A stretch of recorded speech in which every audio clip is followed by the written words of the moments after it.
Well, Gaffer, Barrow this week, a team that we've faced quite a lot of times in recent years, so I mean, probably familiar with the challenges they pose. What do you expect going into the game? Well, it's going to be a tough encounter. I think Pete's done a brilliant job there. I think they've been one of the brightest teams in the league in terms of energy, and their mentality is strong. So it's a tough one. They're on good form, but a challenge that we have to rise to. They're all important games now. And the qualities that you speak of, Barrow, I mean, that's probably qualities you see in your own team with the performances we've put in the road in recent weeks. I mean, it's probably going to be a tight contest, and it will be fine margins that edge the contest. Well, yeah, I mean, we have to be better than last week. Talking about the good games we have played recently, we've had two blips, the Swindon game and last week at Crawley, where we didn't rise to the challenge, we weren't good enough, and we have to hold our hands up. But it's how we react now in the last 10 games, and I say they're all cup finals for us. And what have you seen for the players to sort of spur that reaction on? Obviously, I'm training a lot of experienced players that will do that, but I imagine you've seen that right across the board. Yeah, and I'd expect that, because we have got a good honest group. You can often be misconstrued, when you lose a game, that nobody cares. You can't be further from the truth with that. Everybody cares. It was a horrible weekend, and we've bounced back many times, haven't we, in the last several years, and been tigerish in the response, and tenacious, and wanting to prove people wrong, and also to go back to our families and make them proud.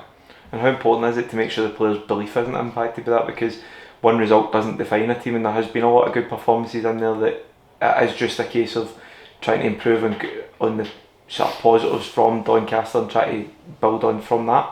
Well, it's night and day, wasn't it? The difference between Doncaster and Crawley. At Doncaster, we firmly deserved to win the game, and we played some really good football, but we were right on the nice side of the edge, in terms of the tenacity, the intensity was really there, out of possession and on the ball. We started to purr a bit second half, but you've got to earn that right. I think for several games now at home, we've been intense, and sometimes we could have been better on the ball, but the starting point, that stage one of like being a competitive team, the intensity out of possession has been excellent. So we're wanting more of that, and hopefully then we can learn to be more confident on the ball. But as the stakes are high, I can understand that stage one has to come to the fore first, before confidence flows.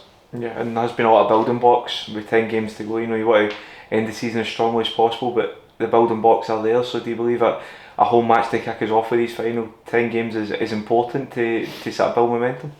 Yeah, we want to turn it on for the supporters. We realised that we disappointed people last week, and we want to make amends, and we can only do that by performing well. We can talk like this, we can talk for hours to players, we can have one-to-one, we can have group sessions, but the talking has to stop, and we all have to deliver better than what we did last week, and more akin to what supporters have been used to over seasons now.